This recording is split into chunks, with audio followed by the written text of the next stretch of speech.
from the lingual surface. The easiest manner in which this is accomplished is by placing the carbide, or placing the diamond in the lingual depth cut, raising it and moving it parallel to itself, and holding it against the buccal surface. You may have to practice this movement several times.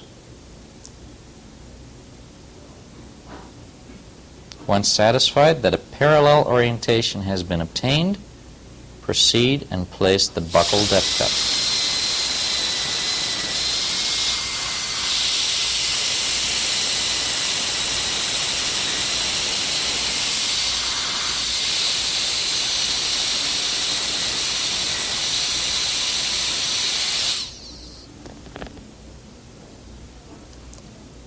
Once all 6 depth cuts have been placed, from the occlusal perspective, your tooth preparation will look like this. This is the time to correct any deficiencies in the alignment of the grooves. Again, you may wish to use your perioprobe to verify that all grooves are parallel to one another. From here on, we're ready to proceed with the next step in the actual reduction of the mesial half of this molar.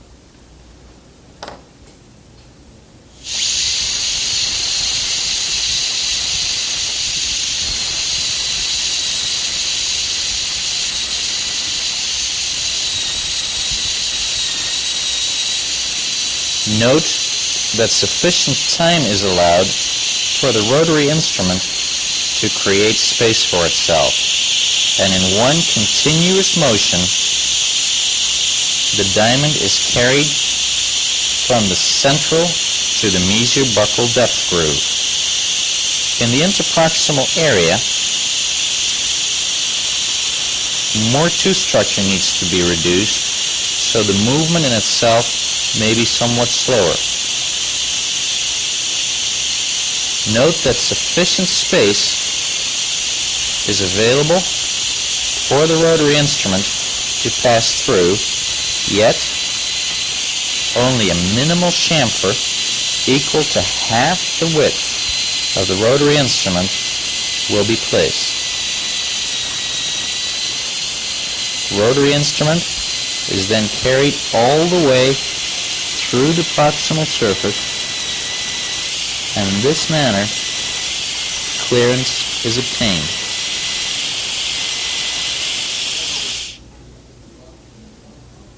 From an occlusal perspective, this is the type of cut that you will have.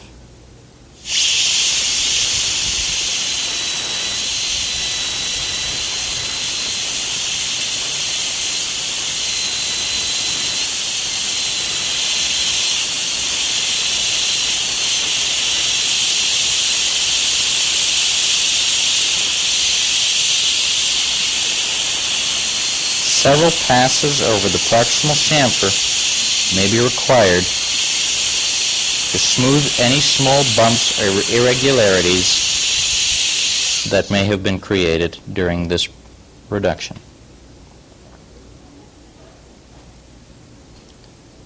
The actual reduction is then carried all the way to the center of the lingual surface.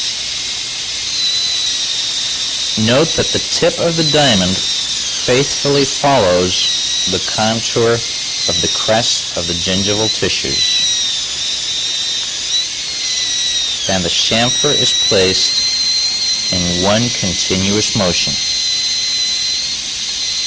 A reverse pass may be necessary to remove any irregularities that have been made during the initial placement of this margin. Note the continuous and distinct chamfer approximately half the width of the tip of the diamond. At this stage, an assessment can be made of the adequacy of the actual reduction. The chamfer should be smooth and continuous and even in width. Note that it is slightly wider in the proximal aspect than in the buccal line angle area.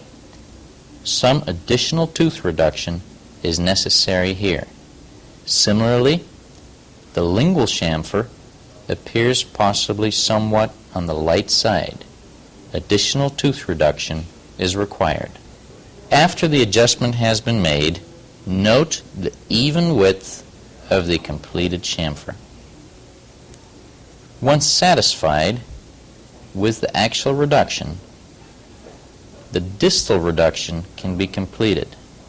Remember that in your evaluation, it should be verified that the actual walls of lingual and buccal surface converge by 6 degrees, the taper on the diamond in an occlusal direction. If I were to place the diamond in this position, the convergence of the rotary instrument should be identical to the convergence of both buccal and lingual wall. Verify that no undercuts are present at this stage before you start with the distal half of the actual reduction. Mesiodistally, note that there is a slight degree of convergence with what I would call the long axis of the tooth. The distal wall will also taper approximately 3 degrees mesially to result in the same 6-degree taper mesiodistally that now has been established by us already buccolingually. Once satisfied that these criteria have been met, you're ready to complete the distal half of the actual reduction. Orient the diamond in the remainder of the central guiding groove and start your reduction.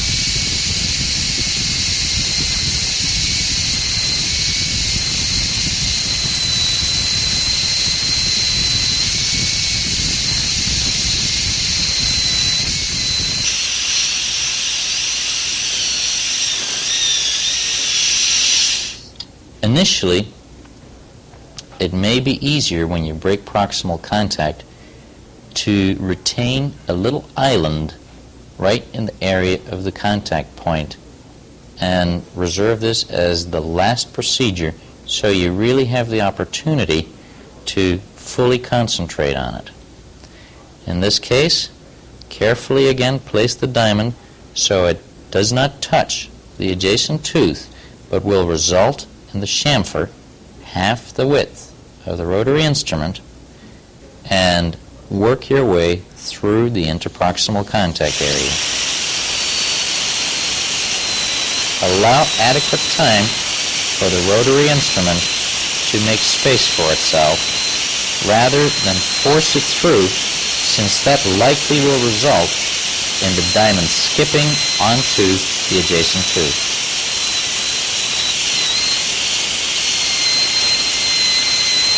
A couple of passes will result in a smooth interproximal chamfer. At this stage, assess the adequacy of the chamfer and the reduction. Remember that clearance of at least 1 millimeter relative to the adjacent tooth must be obtained. Otherwise, insufficient space is available for the impression material. Adjust the placement of your chamfer accordingly. Note that throughout this exercise, the margin will remain at least 1 millimeter above the pink acrylic resin. If you come any closer than that, you will have to re-prepare another molar tooth. The next step is to switch to the slow speed fine grit 1DTF diamond and blend all prepared surfaces together. Note the approximate speed that is used, and the motion is one with considerable pressure. You will experience a significant change in tactile sense between the high speed and the slow speed contra angle. Similarly, the sharp line angles and the cuspal crests are rounded slightly. This will make laboratory procedures later on much, much easier. Again, carefully round off the sharp edges and sharp transitions between the axial wall and the occlusal surfaces.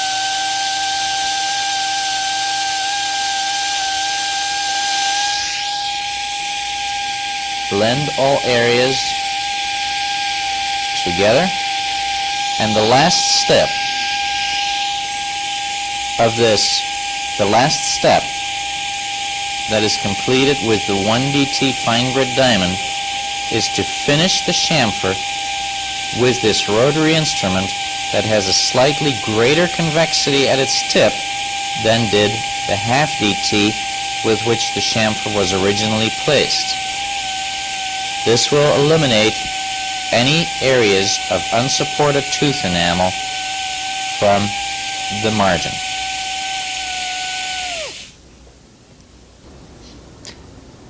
A pumice wash is next applied with a rubber cup. The primary purpose of the pumice wash is to clean off debris rather than that it serves to buff up the surfaces of the tooth preparation. A wash with air and water is used to clean off the excess pumice.